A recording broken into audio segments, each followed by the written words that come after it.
Allez, premier ballon de Crasso. Il est passé Crasso, c'est pas mal ce qu'il a fait Crasso. Il en a mis 3 dans le vent pour Wabi Kazri. Vas-y Kazri, égalise s'il te plaît Wabi. S'il te plaît Wabi, égalise, c'est pas possible. Oh là là, il est tout seul face au gardien, il égalise pas Wabi Kazri. S'il te plaît, égalise. Oh là là là là, putain, c'est pas possible. Le bon ballon de Crasso, c'est incroyable. Tout seul face au gardien, il tire sur le gardien Wabi. Il manque de lucidité. Encore une occasion de rater. Oh là là, le bon ballon de Crasso, c'est pas possible, putain. Oh, je souffre. Salut à tous et bienvenue sur Carton Rouge TV. On se retrouve pour le débrief de ce match Saint-Étienne-Bordeaux.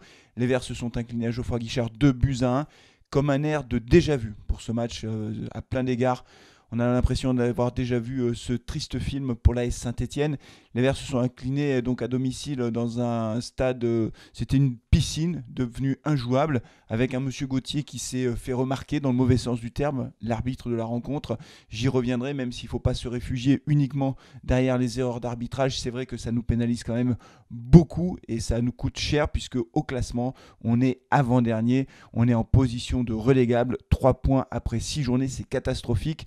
Est-ce qu'on file tout droit vers la Ligue 2 ? Ça, on va en parler dans la deuxième partie de ce débrief. Et puis, je terminerai le débrief avec un mot sur Ramirez. Ce sont ses débuts, ses grands débuts dans le chaudron. Des débuts plus que difficiles à l'image de toute l'équipe. On en parlera donc dans la troisième et dernière partie de Carton Rouge. Et je vous propose de débriefer tout de suite ce match face à Bordeaux. Le film du match, que s'est-il passé ? Comment en sommes-nous arrivés là ? Allez, c'est tout de suite.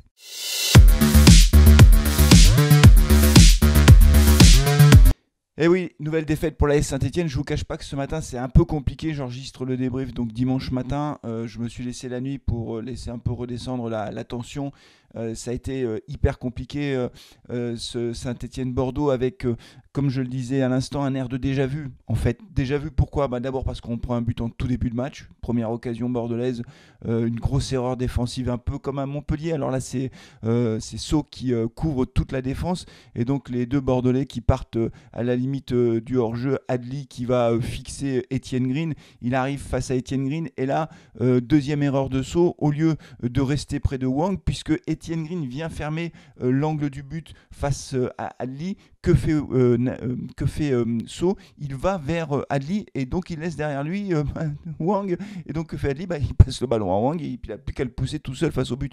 Une erreur défensive énorme.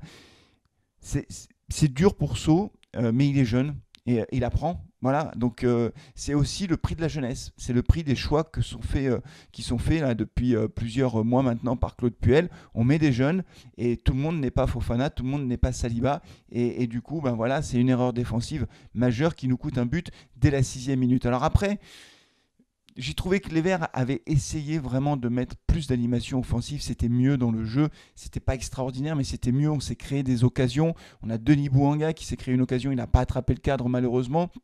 Ensuite, ce même Denis Bouanga qui va faire un centre pour Romain Hamouma. Romain Hamouma qui reprend du droit et ça passe juste à côté des buts de Costil. On n'était pas en réussite. Et puis, comment ne pas évoquer au cours de cette première mi-temps le pénalty non sifflé sur Romain Hamouma. Hamouma qui est bousculé dans la surface de réparation. Le pénalty est indiscutable. Hamouma est en pleine vitesse. Le joueur bordelais ne le touche pas beaucoup, mais il le touche. Hamouma, il ne plonge pas sans être touché et l'arbitre ne siffle pas. Il ne fait même pas appel à l'assistance vidéo. Alors que cela nous aurait permis d'égaliser avant la fin de la première mi-temps. Ça aurait tout changé certainement. Donc je ne comprends pas cet arbitrage scandaleux. Je pense aussi, mais dites-moi ce que vous en pensez, qu'il y aurait pu y avoir un carton rouge en première mi-temps, peut-être sur la faute sur Sceaux, parce que Sceaux a été obligé de sortir, mais également une grosse faute. Je crois que c'est Onana qui fait une faute énorme sur Neyou, qui aurait pu être très dangereuse, qui aurait pu blesser Neyou, et je pense que le carton jaune n'était pas suffisant, il aurait pu y avoir un carton rouge. Bref, M. Gauthier a été strictement incompétent parce qu'en plus, en deuxième mi-temps, il s'est mis à tomber des trombes d'eau dès le début de la deuxième mi-temps et c'était devenu injouable. Vous savez, pour jouer au foot, il faut quand même qu'il y ait un terrain praticable. Et là, la pelouse de Geoffroy Guichard n'était pas praticable. Il faut faire un truc tout simple quand tu es arbitre. Tu prends le ballon, tu le fais rebondir. S'il ne rebondit pas, c'est pas jouable. Voilà, c'est très simple. Donc il aurait dû prendre le ballon à différents endroits de la pelouse, le jeter et voir si le ballon rebondit. Et voir si le ballon rebondissait. Le ballon ne pouvait pas rebondir. Et malgré ça, il laisse jouer. Donc, M. Gauthier, 0. Ne nous réfugions pas que derrière ça, mais quand même. C'est vraiment très, très pénible. Vous voyez, même après une nuit, je suis encore énervé par Monsieur Gauthier. Bon, les Verts poussent encore, ils poussent pour essayer d'égaliser. On court après le score. Et miracle, après une occasion ratée incroyable de Kazri, que vous avez vu en introduction de cette vidéo, Wabi Kazri va se racheter en allant marquer un but tout seul. Il va piquer le ballon dans les pieds d'un défenseur bordelais, comme il sait faire, et il frappe dans un angle fermé. Il va réussir à trouver le chemin défilé, Wabi Kazri, qui a été bon hier. J'ai trouvé bon, Wabi Kazri s'est battu sur tous les ballons. Et voilà, et il égalise. Et là, on se dit ouf, ça y est, enfin on égalise et on va tenir. Bah non, rebelote, comme un air de déjà vu encore, une nouvelle erreur défensive et les Bordelais qui marquent le deuxième but 7 minutes après l'égalisation des Verts.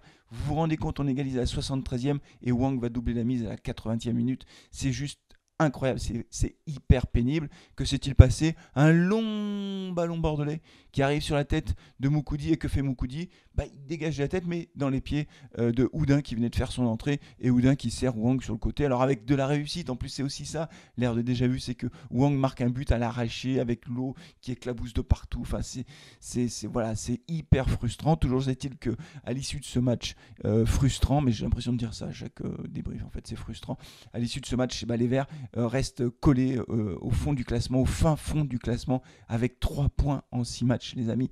3 points en 6 matchs, c'est le pire début de championnat depuis la saison 88-89. On fonce tout droit vers la Ligue 2, point d'interrogation. On en parle tout de suite dans la deuxième partie de cette vidéo.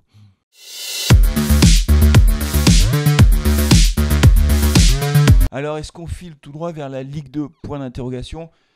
Dites-moi ce que vous en pensez. Là, très clairement, est-ce que on est pessimiste, pas pessimiste? Si on pense ça, allez-y. Dites-moi ce que vous en pensez, mais pour moi, la réponse est oui.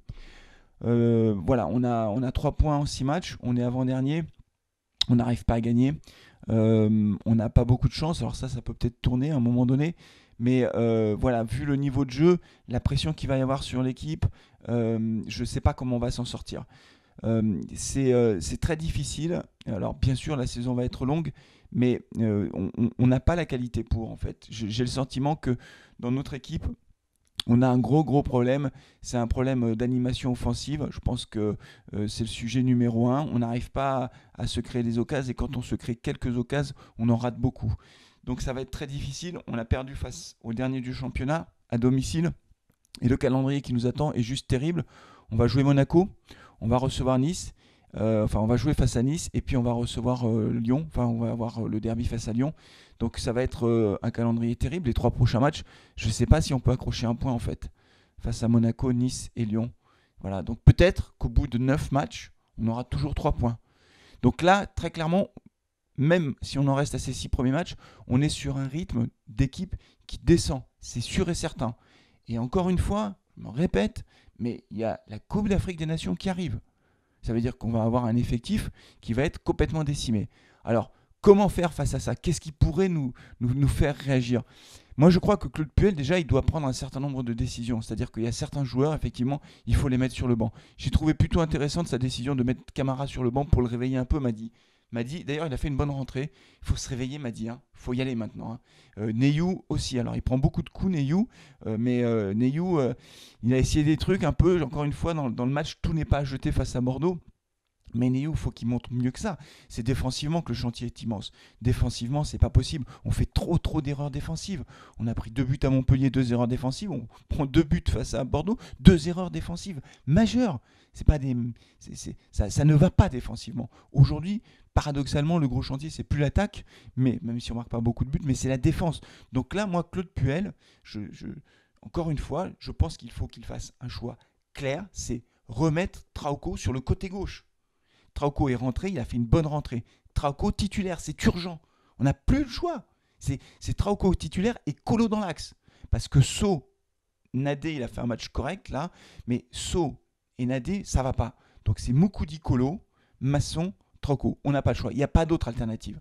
Donc voilà, c'est le chantier number 1 aujourd'hui. Si on veut essayer de garder encore un tout petit peu espoir, c'est de remanier cette défense et de remettre Trauco titulaire. C'est pas compliqué. Voilà. Là aussi, dites-moi ce que vous en pensez. Ça m'agace ce truc. Ça m'agace parce que Trauco, il a été bon. Il a fait une bonne fin de championnat l'année dernière. Il avait gagné sa place de titulaire. Et là, il a joué ses premières minutes face à Bordeaux en remplaçant Colo en toute fin de match. Je ne comprends pas pourquoi, d'un seul coup, il sort de l'équipe. Alors, est-ce qu'il y a une situation de méforme physique? Je ne pense pas. Il a joué la Copa América, il s'est remis, il a repris l'entraînement. Donc je ne comprends pas. Donc là, il y a le feu à la maison verte.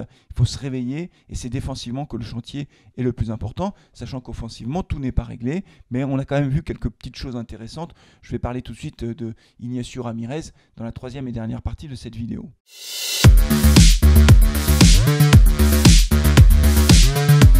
Alors c'était la première titularisation de l'attaquant uruguayen de l'AS Saint-Etienne. Il était rentré en fin de match face à Montpellier, vous vous en souvenez, il n'avait pas pu montrer grand chose parce qu'il n'avait pas eu beaucoup de ballons. Là, 90 minutes, il n'a pas eu plus de ballons en fait. Quasiment pas de ballons à négocier. Donc c'est extrêmement difficile de porter un jugement sur l'attaquant stéphanois. Quand vous êtes un attaquant, si vous n'avez aucun ballon à négocier, honnêtement, vous avez beau vous appeler Messi, Maradona ou je sais pas qui, le ballon n'arrive pas, qu'est-ce que vous voulez faire ? Il ne va pas redescendre 30 mètres derrière pour aller chercher le ballon, le remonter tout seul, dribbler tout le monde et marquer un but. C'est pas possible. Donc c'est un attaquant qui est plutôt un attaquant, vraiment un attaquant de pointe, un neuf, qui reste plutôt un espèce de renard des surfaces, un peu d'ailleurs à l'image de ce qu'était Robert Berić. Hein.